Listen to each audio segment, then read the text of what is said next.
Hai kawan-kawan, berjumpa lagi dengan saya. Dan untuk perjumpaan kita kali ini semoga dalam keadaan yang sehat selalu ya kawan-kawan ya. Dan yang pasti untuk perjumpaan kita kali ini kita akan membahas cara memperkirakan kap depan atau bumper hidung depan kita ini ya, kira-kira seperti itu ya. Dan yang pasti untuk hal tersebut ada yang menanyakan kemarin ya, dari Om Asep Mutakin ya, kira-kira seperti itu menanyakannya cara mengatur kap depan dengan mobil yang panjang seperti apa itu, mobil SUV ya, mungkin ya SUV apa itu ya, kira-kira seperti itu, Pajero ya, Fortuner. Dan yang pasti sebelum saya menjawab, saya mengucapkan terima kasih banyak untuk kawan-kawan yang sudah subscribe, berkomentar, dan yang pasti like juga. Dan untuk pertanyaan Mas Asep tadi, mungkin langsung saya jawab aja ya. Untuk memperkirakan kap depan kita dengan kendaraan yang di depan kita itu sebenarnya gampang ya. Mau mobil apa aja tetap triknya sama ya. Mau mobil kecil, mau mobil gede, seperti yang disebutkan Mas Asep tadi, itu triknya sama aja ya. Yang pasti sih nggak perlu pakai sedotan atau tansoplas ya kawan-kawan ya. Karena apa? Karena setiap mobil juga beda-beda ya, kira-kira seperti itu. Nah, kalau untuk kap depan sendiri sebenarnya mau mobil kecil mau mobil gede itu sama. Seperti contoh seperti saya ini, hidung depan itu memang nggak kelihatan, makanya ada suka beberapa mobil yang sebelah kirinya ditaruh spion yang modelnya kayak gini ya. Spion apa itu namanya saya juga nggak tahu ya. Nah, itu untuk membaca hidung spionnya, kira-kira seperti itu.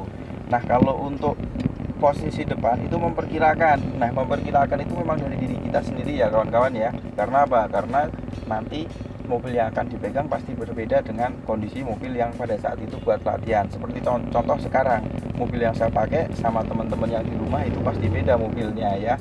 Ya mungkin ada beberapa yang sama, tapi intinya setiap mobil itu bodinya nggak mesti sama, atau gedenya mobil juga beda-beda ya.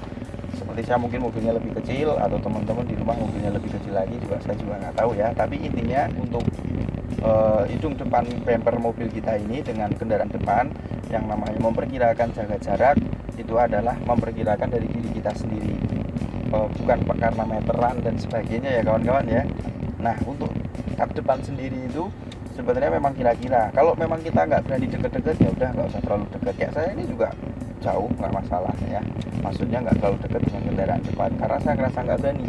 Dan yang pasti memang bagusnya itu kita jaga jarak dengan kendaraan depan, nggak perlu terlalu dekat ya kawan-kawan ya. Buat apa deket-deket, kira-kira seperti itu, bahaya juga ya. Andai kata kita mau ngedeketin nih, seperti contoh mobil depan ya, nanti kalau berhenti saya deketin mobil depan, nah kayak gini kan udah deket nih. Kalau saya ngerasa masih berani, saya maju tapi pelan, santai. Nah kayak gini. Nah, ini majunya seberapa nih, kira-kira berani maju lagi nggak? Kalau berani ya kita maju lagi, kalau nggak berani ya udah jangan dipaksain ya. Dan yang pasti nggak perlu kita mepet-mepet, terutama pada saat kita sambil jalan kayak gini ya.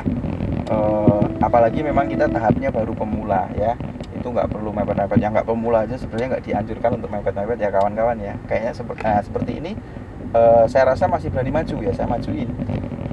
Nah kayak gini, tuh saya majuin lagi ya, kira-kira seperti itu. Jadi memang feeling itu dari diri kita, bukan dari siapapun ya.